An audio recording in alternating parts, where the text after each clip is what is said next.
Hello hello madam. Hello. ಇಡೀ ಮನೆಯೆಲ್ಲ ಹುಡ್ಕೋದು madam, ಆದರೆ ಏನು ಸಿಗ್ತಾ ಇಲ್ಲ.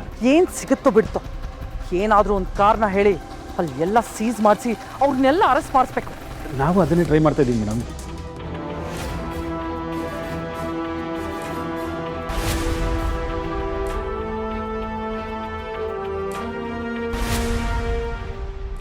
ಓಹೋಹೋ, ನೀವು ವಿಜಯಾಂಬಿಕಾ ಕಡೆಯವರಾ? ಮೊದಲೇ ಹೇಳಬೇಕಿತ್ತು, ನಿಮ್ಗೇನೇನು ಬೇಕಿತ್ತು ಅದೆಲ್ಲ ನಾವು ತಂದಿಡ್ತಾ ಇದ್ವಿ.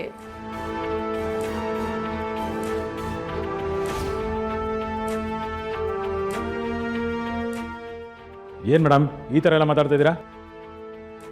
ನಾವು ಯಾರ ಕಡೆಯವರು ಅಲ್ಲ, ಯಾರಿಗೋಸ್ಕರನೂ ಕೆಲಸ ಮಾಡ್ತಾ ಇಲ್ಲ. ನಮ್ಮ ಬಗ್ಗೆ ತಪ್ಪಾಗಿ ಮಾತಾಡಿ ಇಲ್ಲದೇ ಇರೋ ಕಥೆಗಳನ್ನೆಲ್ಲ ನಮ್ಮೇಲೆ ಹಾಕ್ಬೇಡಿ. ನೀವು ಅಷ್ಟಕ್ಕೂ ನೀವು ಎಲೆಕ್ಷನ್ಗೋಸ್ಕರ ಪ್ರಚಾರ ಮಾಡ್ತಾ ಇದ್ದೀರಾ, ಅದಕ್ಕೆಲ್ಲ ನಿಮಗೆ ದುಡ್ಡು ಎಲ್ಲಿಂದ ಬರ್ತಾ ಇದೆ? ನಿಮ್ಮ ಇನ್ಕಮ್ ಸೋರ್ಸ್ ಯಾವುದು? ಇದೆಲ್ಲ ನೀವು ಹೇಳಬೇಕಾಗತ್ತೆ. ಓ ಗಾಡು, ಇದೇನಿದು ನನ್ನ ಪಾಡು. ಈ ಪೊಲೀಸಪ್ಪ ಮನೆಯವ್ರನ್ನೆಲ್ಲ ಲಾಕಪ್ನಲ್ಲಿ ಹಾಕಿ ಏರೋಪ್ಲೇನ್ ಹೊತ್ಸೋ ಥರ ಕಾಣಿಸ್ತಾವನೆ. ಸುಮ್ಮನೆ ಈ ಹಾಲ್ ಮಾರೋಳ ಜೊತೆ ಇದ್ದಿದ್ರೆ ನೆಮ್ಮದಿಯಾಗಿ ಏರ್ ಕಂಡೀಷನ್ ರೂಮಲ್ಲಿ ಇರ್ಬೋದಾಗಿತ್ತು. ಈಗ ಟಿಕೆಟ್ ಇಲ್ಲದೆ ಏರೋಪ್ಲೇನ್ ಹತ್ತಬೇಕಾಗಿದೆ ಎಲ್ಲಪ್ಪ. ಹೇಗೆ ತಪ್ಪಿಸ್ಕೊಳ್ಳೋದು? ಹೇಳಿ ಮೇಡಮ್, ನಿಮ್ಮ ಇನ್ಕಮ್ ಸೋರ್ಸ್ ಯಾವುದು? ನಿಮಗೆ ದುಡ್ಡು ಎಲ್ಲಿಂದ ಬರ್ತಾ ಇದೆ? ಯಾವುದಾದ್ರೂ ಇಲ್ಲಿಗಲ್ ಆಕ್ಟಿವಿಟೀಸ್ ಏನಾದರೂ ಮಾಡ್ತಾ ಇದ್ದೀರಾ?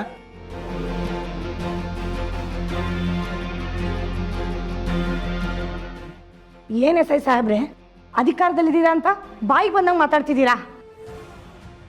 ನಿಮಗೆ ಸರ್ಕಾರ ಅಧಿಕಾರ ಕೊಟ್ಟಿರೋದು ಜನಗಳ ಸೇವೆ ಮಾಡಲಿ ಅಂತ, ಜನಗಳನ್ನ ಸುಲಿಗೆ ಮಾಡಲಿ ಅಂತ ಅಲ್ಲ.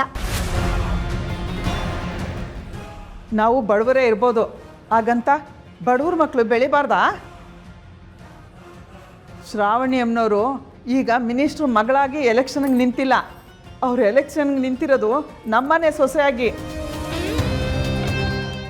ಬಡವ್ರ ಮನೆ ಸೊಸೆ ಜನಗಳ ಮನಸ್ಸನ್ನ ಗೆಲ್ತಿದ್ದಾರೆ. ಇನ್ನೊಂದು ಸ್ವಲ್ಪ ದಿನದಲ್ಲೇ ಎಲೆಕ್ಷನ್ನ ಗೆದ್ದುಬಿಡ್ತಾರೆ ಅನ್ನೋ ಭಯ ನಿಮಗೆ. ಇನ್ಸ್ಪೆಕ್ಟ್ರೆ, ನೀವು ಯಾರಿಗೋಸ್ಕರ ಕೆಲಸ ಮಾಡ್ತಿದ್ದೀರಾ? ನಿಮ್ಮ ಜೊತೆಲಿ ಫೋನಲ್ಲಿ ಯಾರಿದ್ದಾರೆ ಅಂತಲೂ ನಮ್ಗೆ ಚೆನ್ನಾಗಿ ಗೊತ್ತು. ಸರಿಯಾಗಿ ಕೇಳಿಸ್ಕೊಳ್ಳೋಕೆ ಕೇಳಿ ಅವಳನ್ನ. ನಾವು ಮಿಡಲ್ ಕ್ಲಾಸ್ ಜನ ಇರ್ಬೋದು, ಆದರೆ ಮರ್ಯಾದೆ ವಿಷಯ ಅಂತ ಬಂದರೆ ಉರಿಯೋ ಬೆಂಕಿ ಆಗ್ತೀವಿ.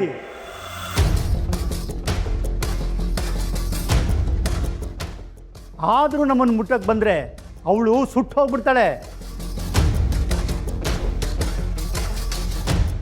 ಇನ್ಸ್ಪೆಕ್ಟ್ರೆ, ನಾವು ಎಲೆಕ್ಷನ್ಗೆ ಸಾಲ ಮಾಡಿ ದುಡ್ಡು ಖರ್ಚು ಮಾಡ್ತಾ ಇರೋದು.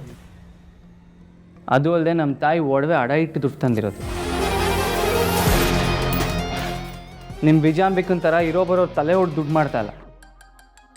ತಗೊಳ್ಳಿ.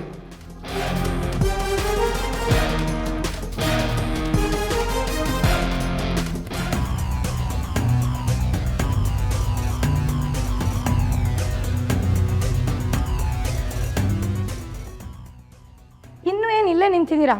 ನೀವು ಬಂದಿರೋ ಕೆಲಸ ಮಾಡಾಯ್ತಲ್ಲ. ನೀವು ಸರ್ಕಾರದ ಸೇವೆಯಲ್ಲಿದ್ದೀರಾ. ಸರ್ಕಾರ ಅಂದರೆ ಜನಗಳು, ಜನಗಳು ಅಂದರೆ ನಾವು.